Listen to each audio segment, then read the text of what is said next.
Hello students, welcome to economics is everything.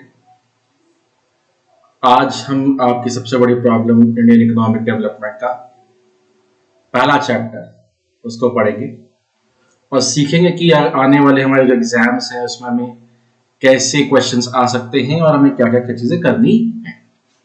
तो आज हम सबसे पहला चैप्टर शुरू करेंगे इंडियन इकोनॉमिक डेवलपमेंट का, विच इज इंडियन इकोनॉमी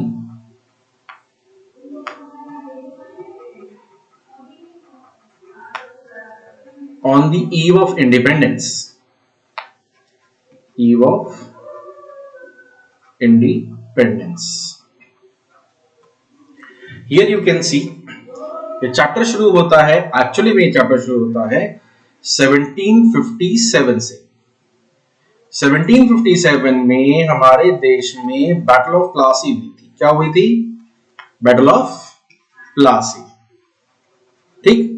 और यहां से लेकर 1947 पूरे के पूरे 190 इयर्स तक हमारे देश में ब्रिटिश कॉलोनियल रूल चला था। क्या चला था? ब्रिटिश कॉलोनियल रूल चला था।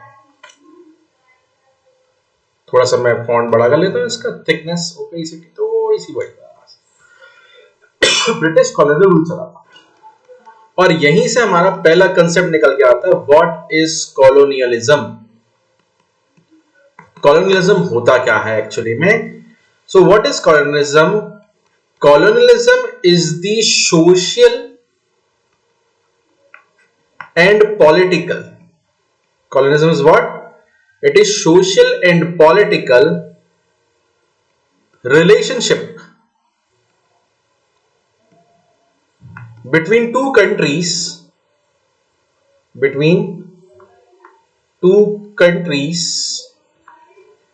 where one is ruler and second one is its colony. One is ruler and second one is its colony. So this is what colonialism is. अगर हम इसको बहुत पर्सपेक्टिव समझें तो देखिए, इकोनॉमी ना बेसिकली बहुत टाइप की होती है, as you know, mixed economy, socialism, capitalist economy. But ये जो कॉलोनियलिज्म रूल था, ये टाइप ऑफ रूल था जो ब्रिटिशर्स ने हमारे यहाँ डेवलप किया। ब्रिटिशर्स जब हमारे यहाँ आए तो बेसिकली वो ट्रेड करने आए और उन्होंने हमारे यहाँ पे सबसे पहले यही चीज देखी कि हमारे भैया बहुत सारा रॉ मटेरियल है।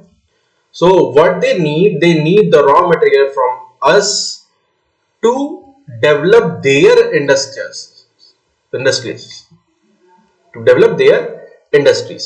So here हम यहाँ क्या पढ़ रहे हैं? हम ये बेसिकली पढ़ रहे हैं कि ब्रिटिशर्स जब हमारे यहाँ पे आए और उन्होंने हमारे यहाँ 190 साल जो राज किया, उस 190 सालों में हमारी कंट्री की कंडीशन कहां से कहां आ गई। You are seeing the hand movement, कहां से कहां। मैं हैंड मूवमेंट का रीजन आपको बताता हूं, एक बहुत छोटा सा फैक्ट देता हूं। बिफोर